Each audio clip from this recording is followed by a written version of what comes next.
BA भाग तृतीय के विद्यार्थियों का अभिनंदन। बच्चों, आज अपन रामधारी सिंह दिनकर की रश्मि रथी पढ़ेंगे। रश्मि रथी का तृतीय सर्ग आपके सिलेबस में है।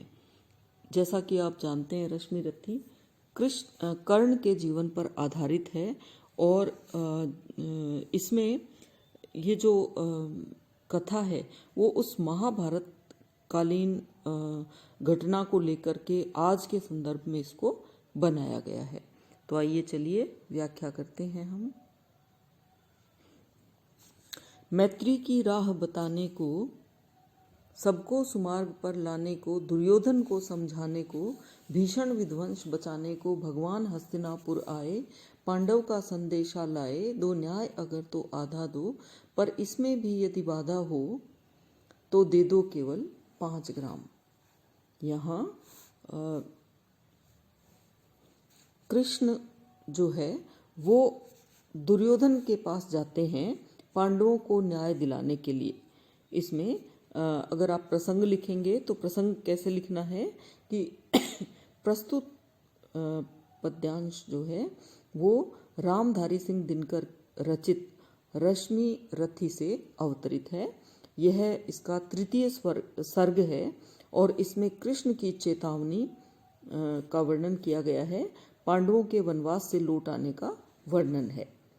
तो अब व्याख्या देखिए।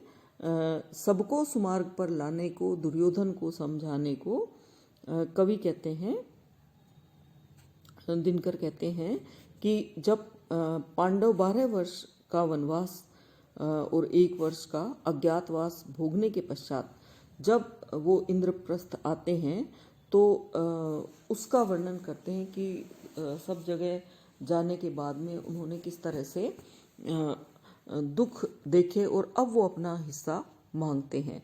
तो मित्रता की राह बताने के लिए भगवान श्री कृष्ण कौरवों के पास जाते हैं, दुर्योधन के पास जाते हैं, उसी का वर्णन है। मैत्री की राह बताने को, सबको सुमार्ग पर लाने को, कि श्री कृष्ण जो है मित्रता की राह बताने के लिए और सभी को सन्मार्ग पर, अच्छे मार्ग पर लाने के लिए और दुर्योधन को एक सही सलाह देने के लिए, समझाने के लिए भीषण विध्वंस बचाने को भगवान हस्तिनापुर आए। जो युद्ध के कारण होने वाला भीषण विध्वंस है, जो तबाही है, उसको बचाने के लिए भगवान श्री कृष्ण जो है वो हस्तिनापुर आते हैं, पांडव का संदेशा लाए और पांडवों की ओर से संदेश लेकर आते हैं, वो दूत बनकर आते हैं। दो न्याय अगर तो आधा दो, पर इसमें भी यदि बाधा हो तो दे दो केवल 5 ग्राम। श्री कृष्ण पांडवों की ओर से संदेशा लाते हैं, वो बताते हैं कि अगर न्यायपूर्ण बात करते हो तो हमें आधा राज्य दे दो, अगर न्याय ही करते हो तो आधा राज्य दे दो, अगर न्याय देने में तुम्हें संकोच है या दिक्कत है, इसमें भी अगर बाधा है तो दे दो केवल 5 ग्राम, तो फिर हमें 5 गांव दे दो। रखो अपनी धरती तमाम, हम वहीं खुशी से खाएंगे, परिजन पर असी न उठाएंगे।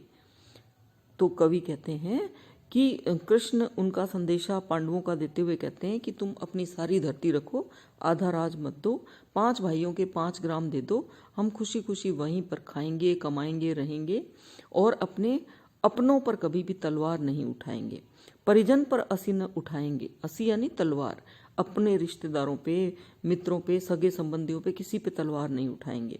दुर्योधन वह भी दे न सका आशीष, समाज की ले न सका, उल्टे हरि को बांधने चला। कवि दिनकर कहते हैं दुर्योधन इतना संकुचित हृदय और ईर्ष्यालु था, वो भी नहीं दे सका, 5 गांव भी नहीं दिए उसने, और अगर ऐसा करता तो उसको समाज की आशीष मिलती, लेकिन वो आशीष भी नहीं दे सका, बल्कि उसके बदले वो भगवान को बांधने के लिए चला, बंदी बनाने के लिए चलता है। जो था असाध्य साधने चला, कि ये बिल्कुल असंभव काम था कि भगवान को ही कोई बांध ले। श्री कृष्ण को बांधना तो असंभव है, लेकिन वो ऐसे करने लगा और ऐसे करके वो असाध्य काम करने की कोशिश करने लगा। अब कवि कहते हैं जब नाश मनुज पर छाता है, पहले विवेक मर जाता है, कि दिनकर कहते हैं कि जब मनुष्य पर नाश छा जाता है, विनाश की ओर जाता है, तो बुद्धि सबसे पहले खत्म होती है। आपने सुना है ना, विनाश काले विपरीत बुद्धि। जब नाश होने लगता है तो आदमी का दिमाग बंद हो जाता है। हरि ने भीषण हुंकार किया, अपना स्वरूप विस्तार किया, डगमग डगमग दिग्गज डोले। अब जो है भगवान जो थे वो विराट रूप दिखाते हैं। तो कृष्ण जो है उन्होंने भीषण हुंकार किया और अपना विराट रूप जो है वो प्रकट कर दिया। और जैसे ही श्री कृष्ण ने विराट रूप प्रकट किया, जो बड़े बड़े पहाड़ थे, दिग्गज थे, दिशाएं थी, वो डोलने लगी। सारी दिशाएं जो है डगमगाने लगी। सारे पहाड़, पर्वत, नदियां, पठार सब में उठापटक हो गई। भगवान कुपित होकर बोले, जंजीर बढ़ाकर साध मुझे, हाँ हाँ दुर्योधन बांध मुझे। भगवान जो है वो बहुत क्रोधित हो जाते हैं। विराट रूप प्रकट करके क्रोधित होकर के कृष्ण कहते हैं कि जंजीर बढ़ाकर साध मुझे, हे दुर्योधन, अगर तेरे में ताकत है तो अपनी जंजीर बढ़ा और मुझे बांध ले, मुझे गिरफ्तार कर ले। हाँ हाँ दुर्योधन बांध मुझे, कि हाँ तेरे में दम है तो मुझे बांध के दिखा। यह देख गगन मुझ में लय है, यह देख पवन मुझ में लय है, मुझ में विलीन झंकार सकल। भगवान जो है वो विराट रूप दिखाते हुए कहते हैं कि देख, संपूर्ण आसमान मेरे में समाया हुआ है, ये सारी पवन यानी वायु ये मेरे में समाई हुई है, और सारी ये जो आवाज़ें हैं, झंकार है, इस संसार की जितनी भी आवाज़ें हैं, जितनी भी गतियां हैं, वो मुझ में समाई हुई है। मुझ में लय है संसार सकल, कि ये सारा संसार जो है, सकल यानी संपूर्ण, सारा संपूर्ण संसार मेरे में समाया हुआ है। अमृतत्व फूलता है मुझ में, संहार झूलता है मुझ में, उदयाचल मेरा दीप्त भाल, भूमंडल वक्षस्थल विशाल, भुज पारिधि बंद को घेरे हैं। कवि दिनकर आगे वर्णन करते हैं कि कृष्ण कहते हैं कि जो जहाँ सूर्य उगता है, जो पूर्व दिशा है, उदयाचल पर्वत है, वो मेरा दैदीप्यमान मस्तक है। वो सूर्य नहीं उदित होता है, वो कृष्ण का मस्तक है। और सारी ये तमाम भूमंडल है, सारी धरती है, वो मेरा वक्षस्थल है। मुझ पारिधि बंद को घेरे हैं, और पारिधि बंद यानी समुद्र, समुद्र को चारों तरफ से घेरे हुए मेरी भुजाएं हैं। इस प्रकार दुर्योधन को श्री कृष्ण जो है वो अपना विराट रूप दिखाते हैं। वहाँ भरी सभा में सबको ये अपना विराट रूप दिखाते हैं।